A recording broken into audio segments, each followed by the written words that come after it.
bagi sebuah kecamatan, saya tanya bapak-bapak, saya tanya ibu-ibu, pengenkah bawa suami ke surga? Kor semua, pengen. Pas saya tanya ke jamaah bapak-bapak, maukah bersama ibu di surga? Dan ternyata saya pulang ceramah dicegat dengan seorang bapak-bapak. Apa katanya? Ustazah, bisa gak di surga besok diganti jadinya? Di dunia aku udah kuat katanya, apalagi masuk surga bersama dia. Masya Allah. Tapi apapun itu, Allah sudah sampaikan dalam kitab Allah bahwa pasangan suami istri yang saleh dan salehah akan bersama-sama dalam surga.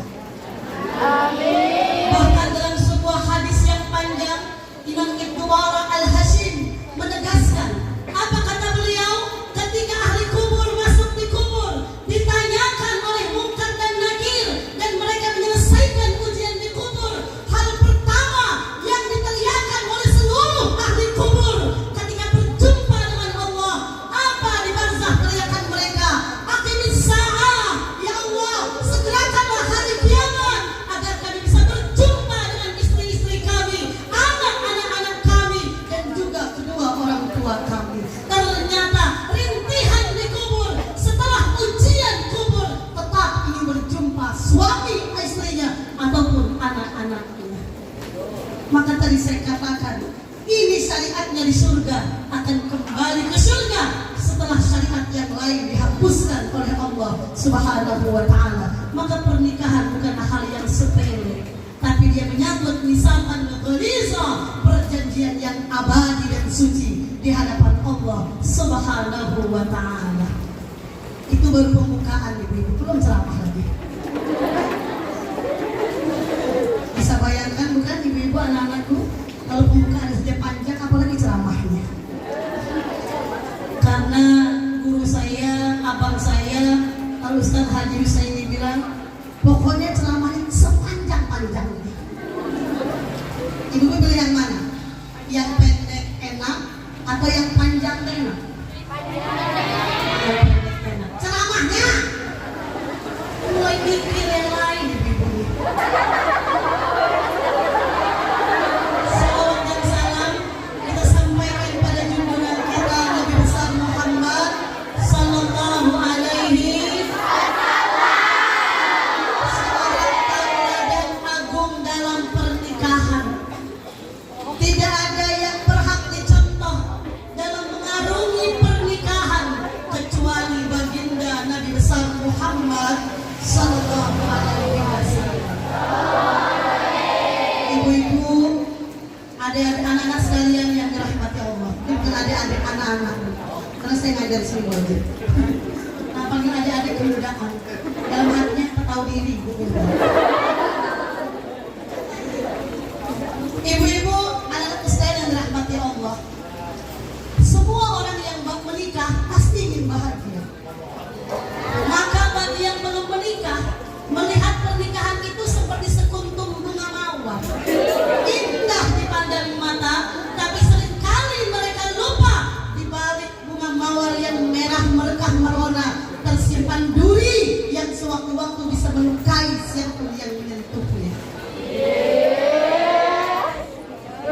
Bagi orang yang belum menikah, bahkan baru menikah, seringkali memandang pernikahan seperti lautan bercahaya, ditimpa cahaya matahari, hijau, indah. Tapi mereka sering lupa di balik lautan yang indah ada batu karang yang siap menghantam siapapun yang berlayar di dalamnya. Betul, Bu? Sehingga kadang-kadang menikah cuma indahnya mawar, setahun pernikahan terkejut ternyata mawar ada durinya. Banyak yang menikmati lautan, ingin ke lautan, tapi terkejut ternyata kapalnya bocor dihantam gelombang dan batu karang. Maka dari itu, menikah bukan sekedar kawin, melepaskan hasrat cinta yang menggebu dan menggelora, tapi menikah harus dari ilmu dan nasihat pernikahan. Maka ibu-ibu, dalam pernikahan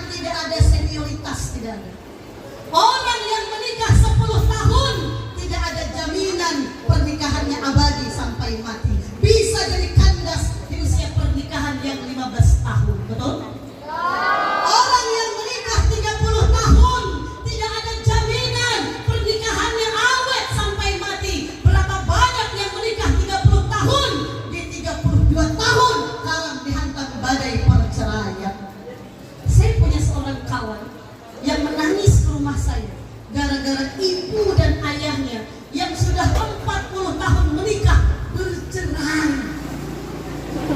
Bayangkan, saya tak bayangkan lagi ada orang yang 40 tahun menikah harus hancur dilebur oleh badai perceraian. Sudah tua bercerai.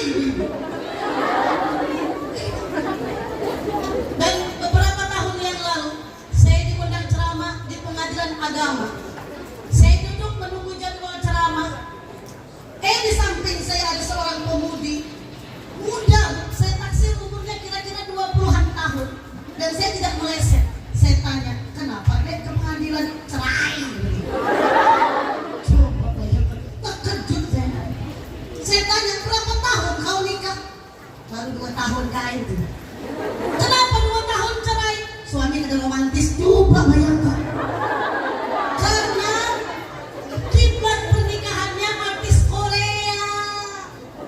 Yang dia bayangkan habis menikah dilempar bunga mawar.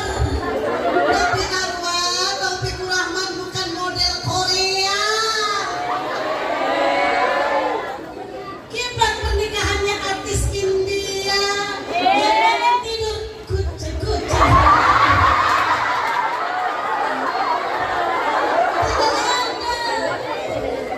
Suami kita manusia di dunia nyata. Maka jangan bayangkan pernikahan seperti indahnya film India, dan jangan bayangkan pernikahan ibarat dasarnya romantis film Korea. Betul? Maka dari itu ibu-ibu, ada anak-anak sekalian, Islam tidak pernah menjanjikan kebahagiaan dalam pernikahan. Tidak pernah.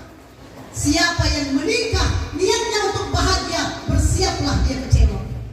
Islam hanya menjanjikan keberkahan dalam pernikahan.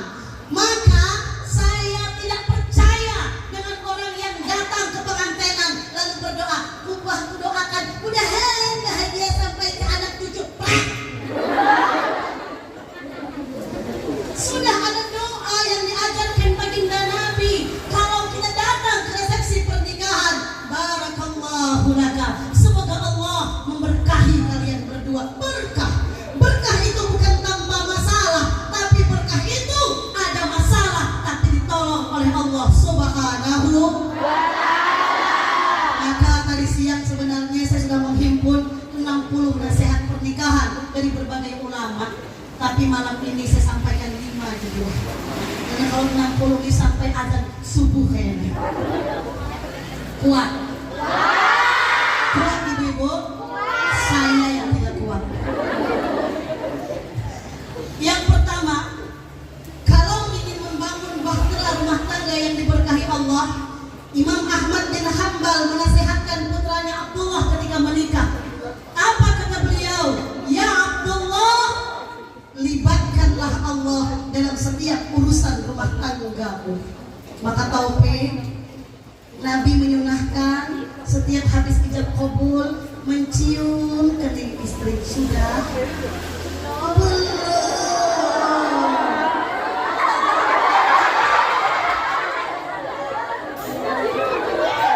Sudah Taufik?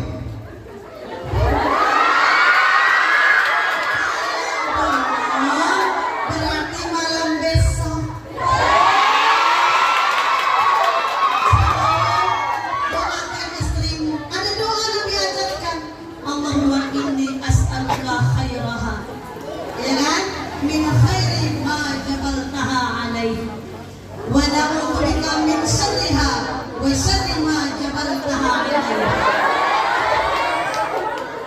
Cium sininya, angkat doa. 2, sunnah yang sering terlupa sebelum menunaikan kewajiban sebagai suami, sholat sunat 2 rakaat.